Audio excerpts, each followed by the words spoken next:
Welcome to the Leading Owls podcast, brought to you by Rice University's Door Institute for New Leaders. Each week, we bring you inspiring stories and practical tips from successful student leaders, faculty, and staff, along with leadership experts and coaches that will help guide you in your own leadership journey. Today's guest is someone making Rice history in real time. Elijah is the first ever president of Chao College, Rice's newest residential college. That means he isn't just leading a college. He's helping build the culture, traditions, and identity of a community from the ground up. But Elijah's leadership journey didn't start with a big title. It started the way many great leadership journeys do at Rice, by simply jumping in and getting involved. From helping sort mail in his college to organizing internal socials and eventually stepping into the presidency, Elijah has embraced opportunities wherever they appeared.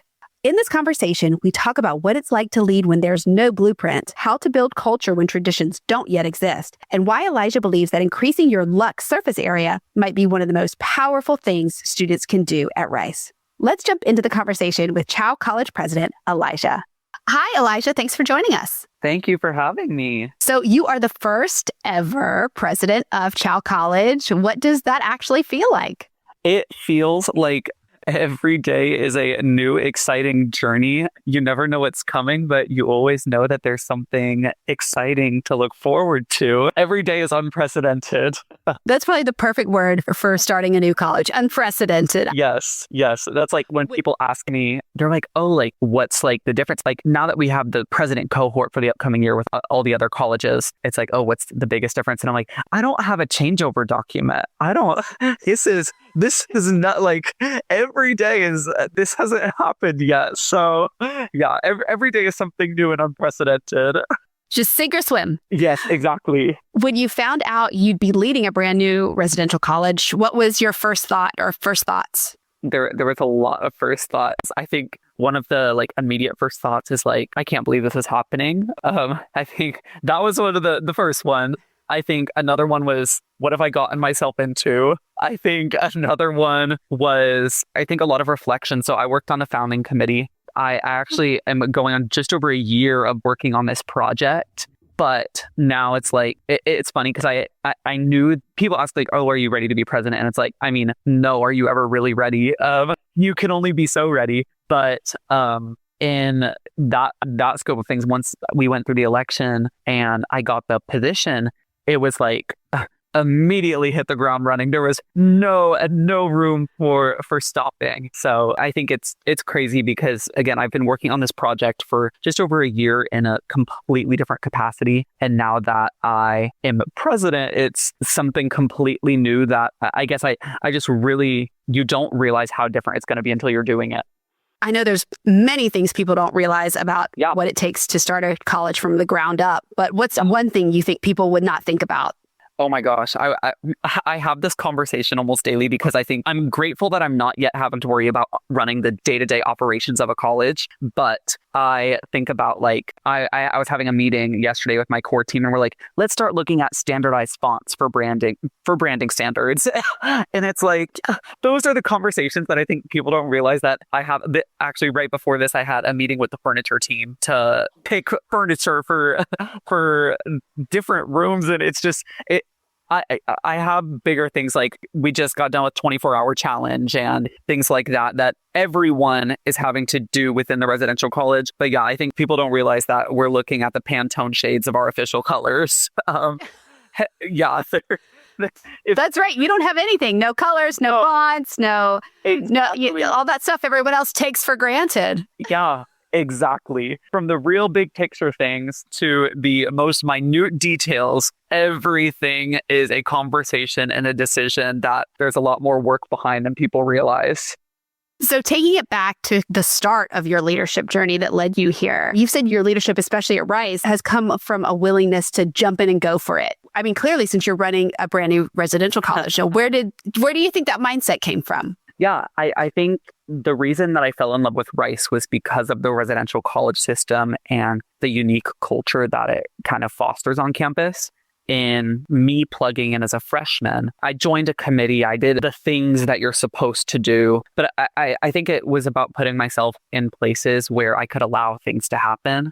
I'm in a class where we talk about this concept, but it's one that I've always kind of pursued. And it's just that increasing your luck surface area. And so it's like I'm a huge believer in like what's meant to happen is going to happen, but you have to create the surface area for that to happen. So as a freshman, I was on a socials committee. Then I ended up having to step in a much bigger capacity within that committee. So then I was working on leading this committee, and then I was working for my college coordinator. And even just as a freshman, getting to plug in and really see the behind the scenes of the college, then going into my sophomore year was, oh, I want to do everything. And so currently I'm a hall representative. I run the FGLI affinity group for my college. I am like one of the socials committee heads. So that is everything from running fit queues to more like still large scale events. We did Mardi Gras recently.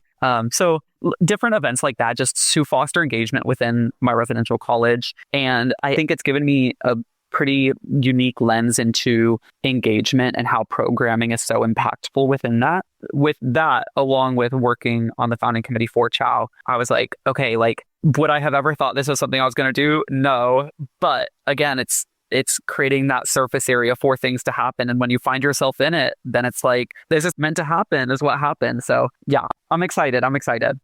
For students who think leadership starts with a title, I mean, that's something that we see at the Door Institute, that everybody can be a leader and you're leading no matter where you are. So to people who think you have to have a fancy title like president to be a leader, what would you say on that? It means you're not putting yourself in situations to lead. In every aspect of your life, there's opportunities to lead those around you. And it's about putting yourself in those situations to find those opportunities.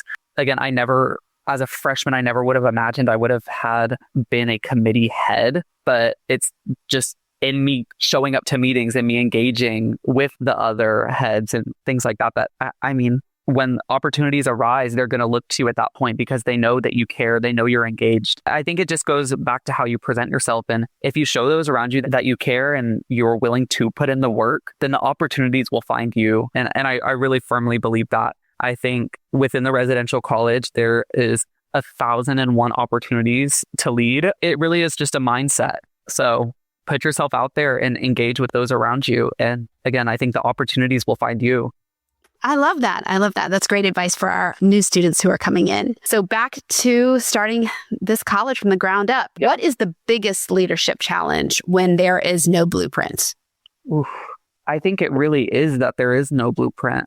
There's things that I think on the smaller end, again, we talk about like the fonts and colors and things like that really, as impactful as those are, it's superficial. But once you get down to like how you're working with people and I mean, creating the government structure and things like that, now that it's like, okay, in theory, we've created this government structure, but what does that look like in practice? I'm grateful that we have 11 other colleges to look to for support and advice, and they have some sort of blueprint, but in a lot of ways it's looking at, okay, what has gone well with the other 11 colleges and what do we want to see improved? I mean, an example of that is we're really passionate about, we have this tower design, which can be really difficult to engage with those around you. So how do we capitalize on like floor culture and those things that are really going to force you to embrace, I mean, really your direct neighbors and get closer to the people that are most immediately around you. So it's things like that. But again, in terms of a technical blueprint, we don't have a constitution, we don't have bylaws, and that's been being worked on for a couple months now, but it's still very much in progress. So how do you navigate a college and leading a college when if problems arise, you have nothing to look to? So it's an ongoing journey of figuring out what works, what doesn't, how do we improve, and it brings the good, the bad, and the ugly. But I think that's kind of the exciting part about doing something new. If it was easy, I don't think I'd be doing it.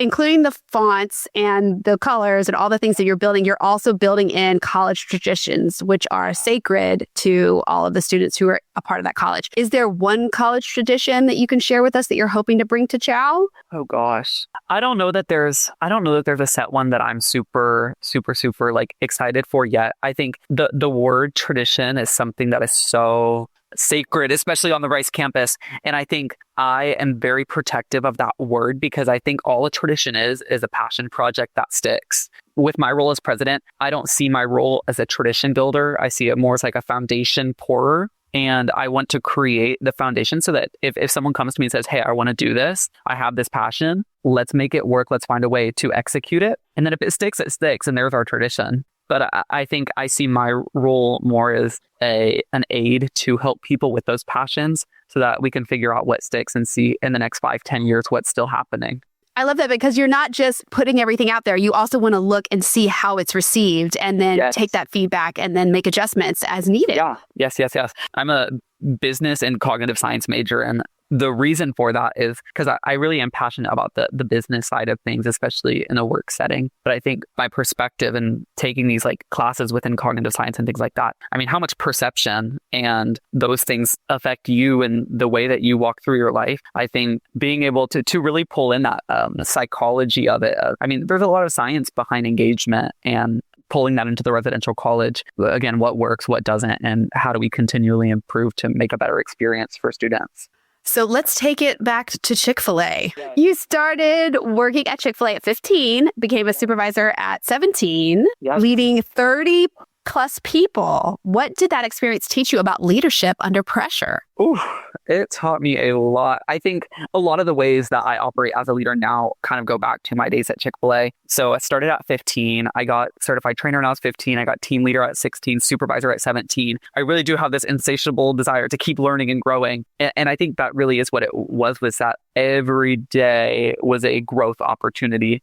On shift, there would be more than 30 people at a time. And there would be times that I'm the only supervisor in the store and I'm a 17-year-old and I'm like, what am I doing right now? But no, I think it provides so much opportunity to not only learn about the people around you, but really how you operate as a leader. Because in a setting like that, where it's high volume, high pressure, there's no time, there's no chance for you to make mistakes. And if you make a mistake, then you learn and you move on. But yeah, I think just in general, it taught me so much about how I communicate with those around me, just the types of people. I mean, I had people who were younger than me, people who were my age, people who were way older than me that I was working over. I mean, how do I ask someone who's double my age to go and sweep the floor? Like, I feel like I just felt disrespectful. Like, I'm like, how do I? So I think it challenges you to navigate how do you communicate within situations like that.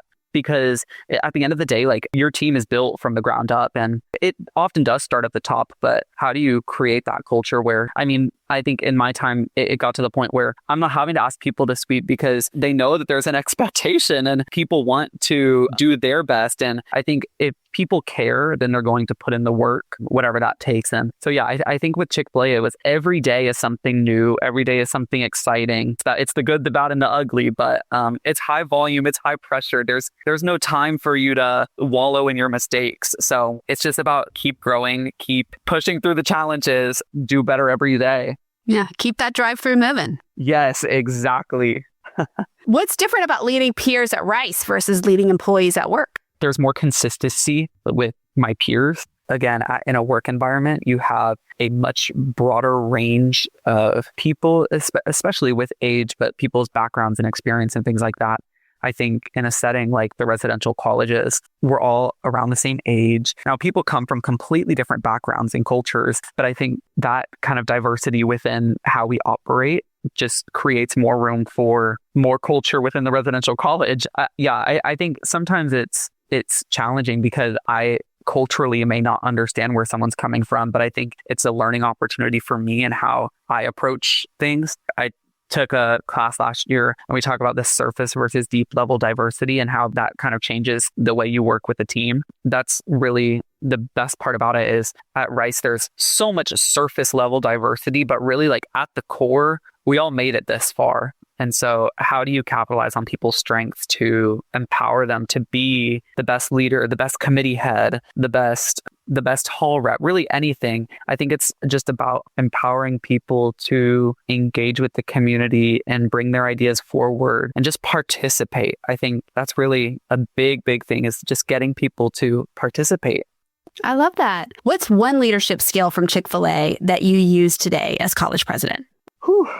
There's a lot. I would say something on a more everyday basis is how to navigate the conflict side of things and how to communicate through conflict. Sometimes it's important for me to recognize it's just not that deep. I think that's a big thing.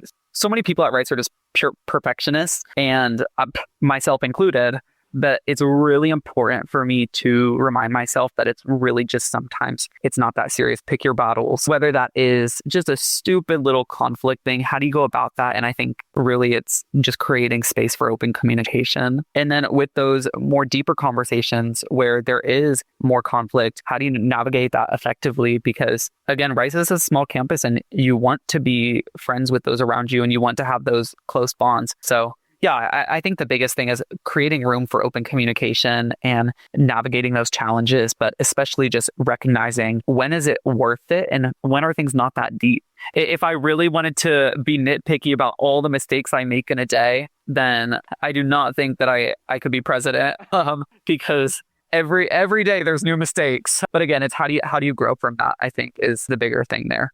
You've talked about feeling insecure when people ask what's next. Yep. Why do you think students at Rice especially struggle with not knowing? I think a big part of it is because so many people here are perfectionists and there's this expectation that you have not only an answer, but a good answer. And it goes into like, what's good enough? You go to Rice, like, how are you making it worth it? I think there's so many conversations there that create this unrealistic pressure. And I mean, for the longest time, if people asked what I wanted to do, I'd say I want to go into hospitality. I worked with Chick-fil-A for several years. This past summer, I did an internship with a hotel and getting to see a completely different side of it. And honestly, I think now I'm in this place where it's like, it's not the industry itself that I'm passionate about. It's building culture. It's fostering that team development. It's that side of it. I really am passionate about building up people and empowering them to do their best work. And so I don't know what that means. I think that can mean a bunch of different things. So I think it creates this insecurity that I don't have a good enough answer about what I want to do because I would say my skill sets and my passions don't align perfectly with a set career path. And it's difficult in a place like Rice where people have these expectations of what you should be and what you should do. And so I think it's important to have that conversation on campus of your strengths and your passions might not align with some concrete answer. But for me, it goes back to creating that luck surface area. I'm still going to pursue opportunities. They just might not be following some set path. I don't know where it'll take me. I think that's kind of the fun of it. But yeah, I think not knowing what's next is sometimes just as powerful as having some concrete answer when you're creating that unrealistic expectation if you don't follow that answer. Well, I think that is so true. And it rolls into my next question about you have said that uncertainty can be a strength. What shifted that for you? Honestly, probably my internship this past summer. I think I was so set on this is what I want to do. I want to do hotels and restaurants and things like that.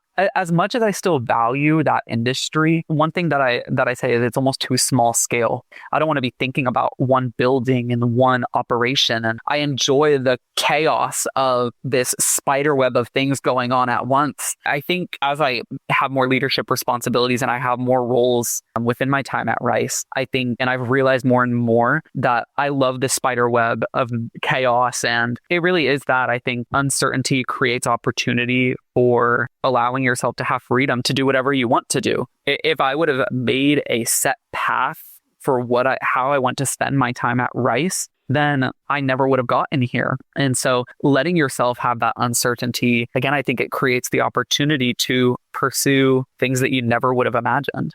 That's such great advice because especially coming into Rice, there are so many things that you don't know. It's so different. And there's so many opportunities for leadership in different facets. You said one of your hobbies is side quests. What is one that unexpectedly opened a door for you? I think there's two sides to this. I think, and that's why I say, I like to be a very busy person. And so that's why when people ask my hobby, I'm like, I like going on side quests. I think as much as I love structure, the spontaneity creates something completely different. So honestly, I think one of the best things with that was when I was working with the hotel this summer, I obviously was in the hospitality sector, and Rice is kind of emerging in this hospitality world, especially as within the housing and dining sector. And I reached out to Beth Lever, who's, I forget what the official title is, but she is with housing and dining, and just reached out hey, this is where I'm at. I'd love to connect within that side of things within Rice. So when I came back to campus in the fall, we met up, and I've actually been doing an internship with housing and dining since like October, looking at hospitality within the serveries and retail dining and what that looks like on the Rice campus. Not a specific, I guess, side quest, but it's not something I ever planned on. It is that sometimes it's worth just reaching out, having no idea where that'll take me, but building those connections. And now I have this great relationship with Beth, and she's been a great asset, especially as we work with Chao. She's just an amazing person that I never would have met if I hadn't just reached out on a more casual sense. Last year, I forget when it was, but me and my friends, we love donuts. And so Krispy Kreme was doing like the first like 500 people or something. I forget how many people it was, but get a free dozen. We're like, okay, like, let's do it. So what does that entail? Well, the nearest Krispy Kreme is like 30 minutes away, and they open at 6 a.m. And so we're like, let's go at like 5 a.m. and let's go get Krispy Kreme donuts. And that's exactly what we did. We went and all of us got a dozen donuts before our classes for the day. And was it excessive? Yes. But I think, again, it's that spontaneity and the fun that keeps me going and helps me have fun, especially in times when things can feel stressful and things get very real. Enjoying being around my friends and being with people and just having fun with every day. Every day is a new journey. If you can give one piece of advice to new students coming in this fall about starting their Rice journey, what would you tell them? Participate, engage, buy into the culture. I really think that is what will make or break your residential college experience. It's funny because there's such a stark contrast between people who show up and engage and find those opportunities to lead within the college versus the ones who are like, I'm here for school, I'm here for school. I think if you don't give yourself the opportunity to have fun, and there's fantastic leadership opportunities with academic clubs and things like that. But I think for me, it was with the residential college, that is my day-to-day life. So how can I contribute to that and have fun with it in the meantime? So I would say engage, buy into the culture, and just have fun while you're here. You have a limited time here, so have fun with it. And for your new Chao College students to the brand new residential college, what is one thing they should get excited about over the summer? The biggest thing to get excited for is that you never know what's coming, because we don't either. I think we were talking about a week recently, and I was like, I think one of the most exciting parts about being involved with the very first Chao a week, it's almost like we get to go through a week again because none of this has happened before. And I think that's really what it is the new students coming in, they don't know Rice without Chao. I think there's a really special opportunity there to create something new every day. I think that's really what it is when the Chao website is done and new students get assigned to Chao, they're going to be looking, and I hope they don't think it's bland by all means. But when they're looking and it's like, I don't see as much rich culture and history and traditions. And it's like, I think that is what you should be excited about. You have this unique opportunity as an incoming freshman to really make your mark, because we're all making our mark, and there is so much room for ideas and passion projects and to build traditions. So I think that's the biggest thing to get excited for, is you have more opportunities to do that than you ever will again within the residential college system. I love that. That's so exciting. I'm so excited for them to come here. Me too. So now we're moving on to our rapid fire section. So we're just going to ask a few questions, and here we go. You ready? I'm ready. Okay. What is your go-to Chao's order? A double shot cortado. What's one word to describe Chao College so far? Ooh, I'll give unprecedented, but I'll also give a second secret option. Just exciting. What's one word to describe your Rice experience so far? Thrilling. Best meal you've had at a servery? Ooh, Cajun shrimp pasta. Where's your go-to study spot on the Rice campus? There's a couple. I love studying commons in the residential colleges. I think it's a great way to just be present. I also love sitting outside Brockstein, or even O'Connor is an underrated study spot, I'll say. I will say I'm not a Fondren warrior. I do not go to Fondy. I do not study there. Only when I'm like really got to lock in. And if you could lead one fictional team, which would it be? It would be Scooby-Doo. I love Scooby-Doo. Oh, that's a great answer. Yeah, so I would have to join them. I think that would be the most fun. Well, Elijah, it has been a delight talking to you. I'm so excited for Chao College and everything that you guys are doing and that you're going to do. It sounds like you have a really great start on everything, and we're so excited to see what's next. Yes, we're excited. Thank you so much for having me. Thank you for joining us for the Leading Owls podcast. We will be back next week with more leadership journeys and tips to share. New episodes release each Wednesday. For more information on the Door Institute for New Leaders and our free leader development programs for Rice students, please visit door.rice.edu.